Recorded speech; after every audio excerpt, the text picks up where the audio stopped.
नमस्कार फ्रेंड आज है 31 जुलाई और मैं कुछ आपको मार्केट की अपडेट बता रहा हूँ। अमेरिका के राष्ट्रपति डोनाल्ड ट्रंप ने भारत के ऊपर 25% का अतिरिक्त टैरिफ लगा दिया है। अब ये जो 25% भारत के ऊपर अतिरिक्त टैरिफ लगा है तो उससे होगा क्या? उससे ये होगा, भारत जो भी अमेरिका में सामान बेचता था अब उसमें क्या है 25% का एक्स्ट्रा टैरिफ लग जाएगा उन सामान में, तो वो सामान क्या होगा ऑटोमेटिक महंगा हो जाएगा।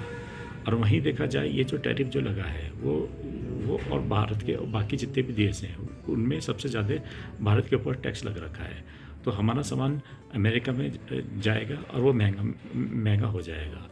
और वहाँ के लोग क्या होंगे, फिर भारत का सामान थोड़ा कम लेंगे और उससे क्या होगा भारत के व्यापार पे भी असर पड़ेगा और ये उनकी सेल्स पे भी, कंपनी की जितनी भी सेल्स है उन पे भी असर पड़ेगा। और फ्रेंड अब मैं आपको बताता हूँ ये कौन कौन से सेक्टर इसमें सबसे ज़्यादा प्रभावित होंगे। जो नंबर 1 पे सेक्टर है वो है फार्मा सेक्टर। हालांकि अभी फार्मा में कोई टैरिफ नहीं लगाया है, पर ये भी एक रडार पे है, इस पे भी आज नहीं तो कल टैरिफ लग सकता है। दूसरा सेक्टर होगा टेक्सटाइल सेकंड नंबर का सेक्टर होगा। तीसरे नंबर का सेक्टर होगा ऑटो एंड कंपोनेंट तीसरे नंबर का सेक्टर होगा। चौथे नंबर का होगा इलेक्ट्रॉनिक्स और पाँचवें नंबर का होगा जेम्स एंड ज्वेलरी। तो ये 5 सेक्टर तो बिल्कुल डायरेक्ट इसमें इसके जज में आ जाएंगे और इनका जो सामान है थोड़ा महंगा हो जाएगा।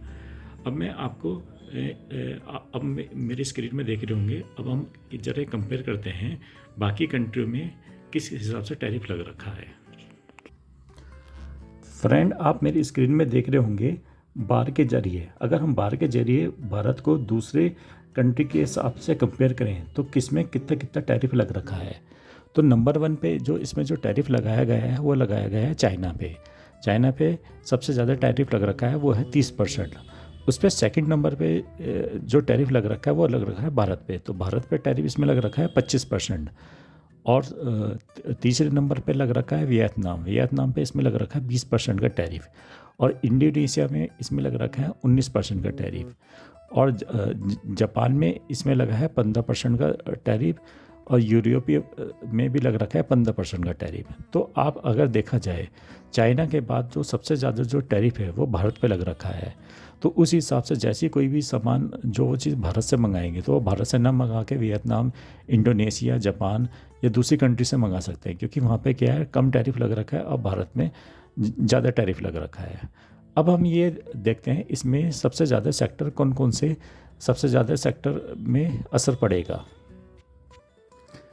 फ्रेंड अगर हम पहला सेक्टर देखें तो टेक्सटाइल और क्लॉथ का, तो टेक्सटाइल और क्लॉथ जो है अमेरिका जो भारत से इंपोर्ट करता है वो 4.59 बिलियन का करता है। और ये जो डाटा है जून और मई का है 2025 में।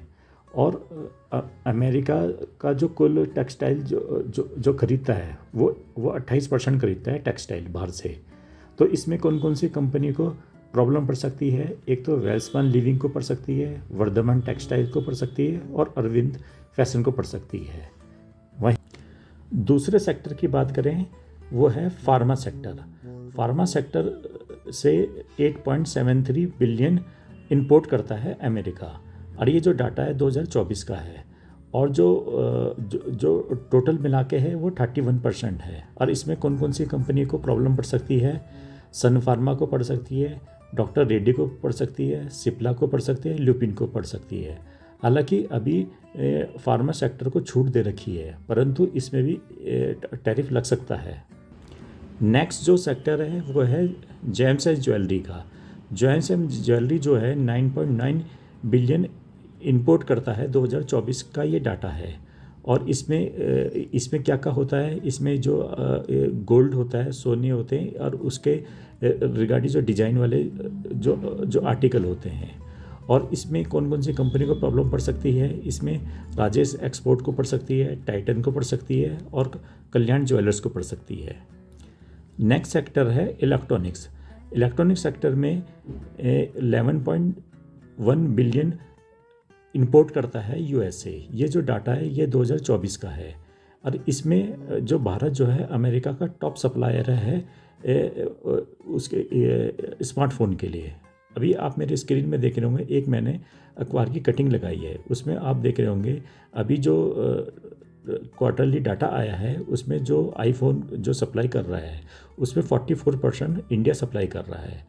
तो अगर इसमें भी टैरिफ लग जाएगा तो आईफोन दूसरी कंट्री में भी जा सकते हैं। अगर नेक्स्ट सेक्टर की बात करें, ऑटो एंड कंपोनेंट के बारे में करें, तो जो सबसे ज़्यादा इसमें प्रॉब्लम पड़ सकती है वो सोना BLW को पड़ सकती है, क्योंकि उसका जो 40% जो रेवेन्यू है वो अमेरिका से आता है। नेक्स्ट कंपनी है रामकृष्ण फोर्जिंग, इसका जो है वो 27% रेवेन्यू USA से आता है। वहीं भारत फोर्ज का जो रेवेन्यू है वो 25% आता है। तो फ्रेंड, अब हमें ये देखना होगा कि ये जो 25% का जो टैरिफ लगाया है इसमें थोड़ा बहुत कुछ कमी हो सकती है या नहीं हो सकती है। Thank you friend.